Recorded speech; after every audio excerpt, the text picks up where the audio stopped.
Hi there, welcome to today's deck, and today we're going back to the main Tarkir Dragonstorm set, and we're having a look at Anafenza, Unyielding Lineage, 2 and a white for a 2/2 legendary spirit soldier. Has flash and first strike, so yeah, could cope with that. But whenever another non-token creature you control dies, Anafenza endures 2. And you get to either put 2 +1/+1 counters on Anafenza, or you get a 2/2 white spirit creature token.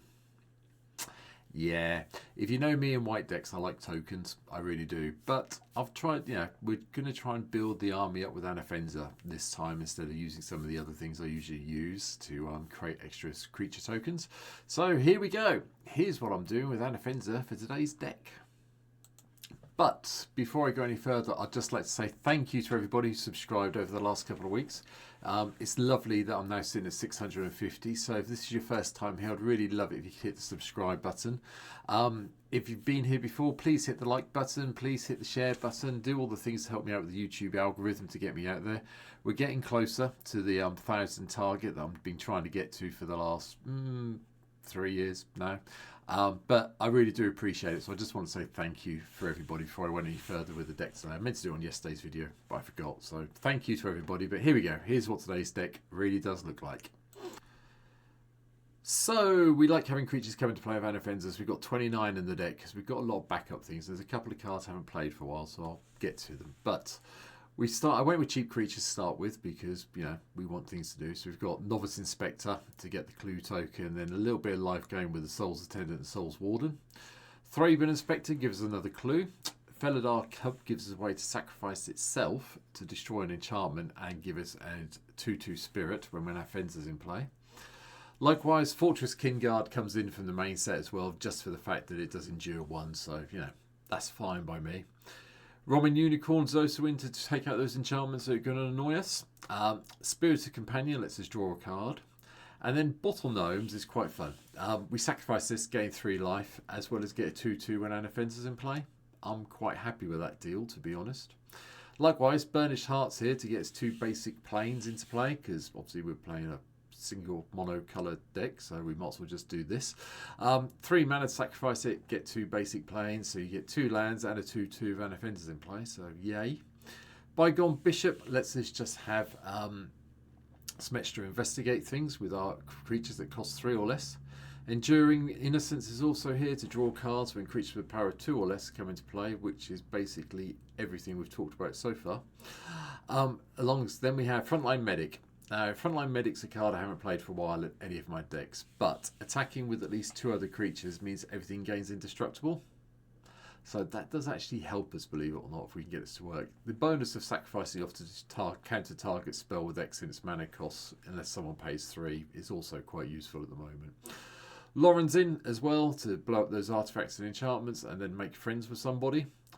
Otek Matter Weaver also makes an appearance to give us some tokens. Yes, I know I said I wasn't doing many, but we can create a token that's a copy of a target artifact token you control. So get some gnomes and off we go. Starry-eyed Skyrider is also in from the new set. Attacking tokens you control have flying. Seemed like a reasonable plan to me, to be perfectly honest, with the amount of enduring spirit tokens we're hoping to create. Wojak Investigator comes in to give us some investigation clues if someone controls more cards in hand than we have. Sorry, not controls, has more cards in hand than we have. And then we jump over at Fallout, and Commander Sophia Dagura makes an appearance. Has flash, and when it enters the battlefield, destroy up to 1 target legendary permanent. That permanent's controller creates a junk token. To be honest, I didn't know this card existed until I started going through my collection and realised I had one. And something that takes out opposing commanders. Yeah, okay, then I'm quite happy with that. Ellen Harbury's Busybodies here as well, just so we can look at the top cards. We are going to hopefully be producing some spirit tokens, so, we'll get there. And Luminous Broodmoth is another card I don't play that often. This does have some synergies with some of the cards we've got coming up. So whenever a creature we control dies without flying, we return it to the battlefield under its owner's control with a flying counter on it. Yeah, okay then. Merchant of Truth gives us lots of tokens, clues to play around with, and gives all our clues exalted, which means if we can get in for an attack with something and just attack 1 creature, they could get a lot of +1/+1 bonuses for that turn. Mondrak had to be here. Couldn't really play a token deck without them. And then we've got Solemn Sim to go and get that land and then a card when it dies. The Witch Enchanter plays double duty. It's either going to come in and destroy an artifact or enchantment, or we're going to play it as the Witch Blessed Meadow. We won't ever play it as paying 3 life, just so we're clear. We'll always play it tapped, unless we're really ahead on life late in the game and we need a mana. Cataclysmic Gearhulk's just fun. With Anafenza in play, you can choose the Cataclysmic Gearhulk as your artifact. You can choose Anafenza as your creature, pick the other things you've got, and then you sacrifice everything else. Because Anafenza will still be surviving, you get so many of the 2/2 spirits, hopefully, because you've got a whole big board. But if not, you've just wiped the board out. So, yeah, all good fun. Excuse me. Defiler of the Faith just gives us some white permanent tokens and helps us cast things a little bit easier, even though we do have to pay life to do it. Karmic Guide is another one that's a bit of a no-brainer in this deck. Enter the battlefield, we get to return a target creature card from our graveyard to the battlefield, and then it has Echo.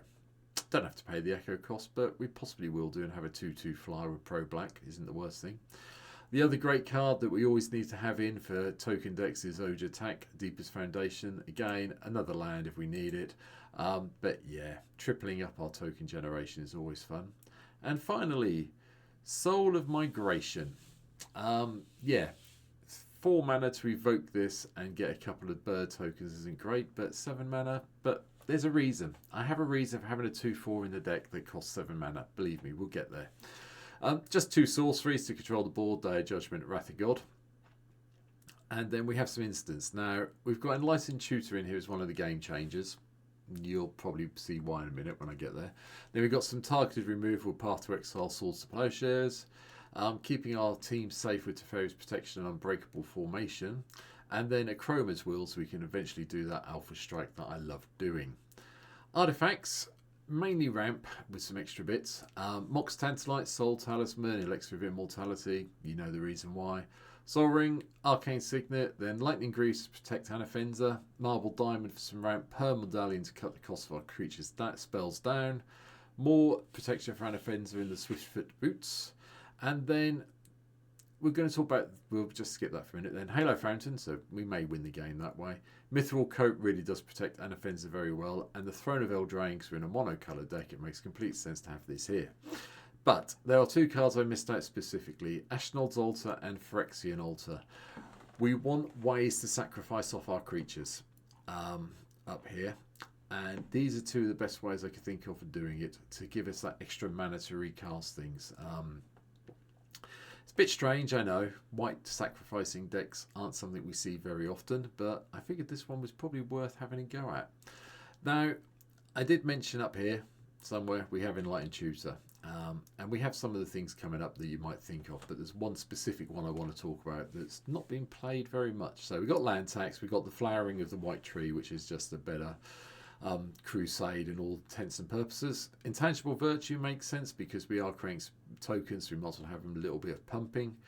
Abiding Grace is just fun. Beginning of your end step, choose one and regain a life. We return a creature card of mana value 1 from your graveyard to the battlefield. Obviously, if we're sacked off some of our 1-drops earlier on, you know, the Inspectors, maybe a couple of the life gain guys, this gets them back. So, yeah, carry on with that side of it. Caretaker's Talent just gives us a card draw when we create a token each turn, and then hopefully we'll get up to the level 3 with a 3/4 mana and do the +2/+2 after we've gone to level 2. Glorious Anthem just pumps our creatures up. Inspiring Leader is just one of the nice backgrounds that again pumps up our spirits as we get there. Path to Bravery gives us a bump to our life total if we can get there. Anointed Possession is one of the targets for our lovely tutor. Commander's Insignia is also quite good. Creatures you control get +1/+1 for each time you've cast your commander from the command zone, so that works out well. The card I really want to talk about though was Enduring Renewal. I like this card. I haven't played it for a long time. It originally came out in the Ice Age block. I want to say Alliances, but I can't remember. No, it's definitely Ice Age back in the day. I played it for a while in Standard. I got beaten up by it quite a while in Standard back in the day. But in this deck, it makes sense because whenever a creature is put in your graveyard from play, return it to your hand. That's fine. We've got ways of getting things back, and you know, if we can do the whole cycling trick with some of the sacrifice creatures, we ain't going to complain too much at all. Yes, it's a bit of a problem if you've got it in play and you've got nothing in hand and you're just drawing random other stuff, but you know, there are ways, and I just like playing it, and I think it might be something that works a little bit well with Anafenza. Especially it works very well if you've got Enduring Renewal in play and say one of the 1-drops up here. Yep, and then when I can find it again, I've lost it. There you go. The Phyrexian Altar. Sorry, really sorry about the pause there. We had to deal with a phone call. So anyway, yeah, so it does work out quite nicely having our Enduring Renewal and one of the 1-drops and the Phyrexian Altar in play, because you can just keep doing it, which is kind of looping around to give you a whole load of spirit tokens. So yeah, you go with that. The final card, obviously, we're going down here a little bit further now. Leyline in the mix here. Hopefully we get it in our starting hand to pump all of our lovely spirit tokens up as we go along. Smothering Tithe had to be in, sorry. And then we do have Divine Visitation in. I don't know if we need it, but with the amount of spirits I'm hoping to make, hopefully turning into 4/4 angels might be a little bit better. We also have one of the new cards in Smile at Death coming in. At the beginning of your upkeep, return up to 2 target creature cards with power 2 or less from your graveyard to the battlefield, and you get to put +1/+1 counters on them. Gets round the Enduring Renewal issue of putting creature cards in our graveyard. So, you know, stack them in the right order. This first, this second, this renews first, then you get to do this. Bear it in mind. Finally, because we need to pump our creatures up, Virtual Loyalties here, so we're going with that. Now, I am running a low land count. I'm aware of this. I'm running 32. We are playing some things that help out. So, you know, we've got Ajano Castle, we've got Emeria, we've got Evolving Wilds, Fabled Passage. Nykthos is the main thing. Then 21 Plains, 1 Reliquary Tower, 1 Temple of the False God, Terramorphic, Windbrisk. It's possibly a little bit light, but we do have, you know, we do have the Witch, and we do have Urge Attack if we can get Urge Attack out. It might be that we need to trim something out and play it, but we've got a lot of ramp, so hopefully we'll be okay. It is light, I'm aware of that, but we have got land tax to help out, so you know, you could drop out sort of like the Abiding Grace and the Caretaker's Talent if you wanted to, just to make sure you've got the land. Well, probably the Glorious Anthem actually. Abiding Grace and Glorious Anthem may be the 2 to cut. So just bear that in mind. So we are light, and we'll have to see what happens. But that's it. That is my take on Anafenza, the Unyielding Lineage. I think it's a great card. I love playing it. I'm even thinking about building a standard deck with this in here at the moment. I've got some thoughts about that at the moment, but I don't usually cover standard on here. That's usually for me to play at my friendly local gaming store. But yeah, I think Anafenza's got his place. But that's it for today. Bit longer today than yesterday's video, so I hope you enjoyed it. Please leave some comments down below. Let me know what you think. Let me know what you think I've missed out. And yeah, I'll be back tomorrow with yet another one of the commanders. Well, legends that I've turned into commander decks. So for now, take care. Have a great one. See you soon. Bye.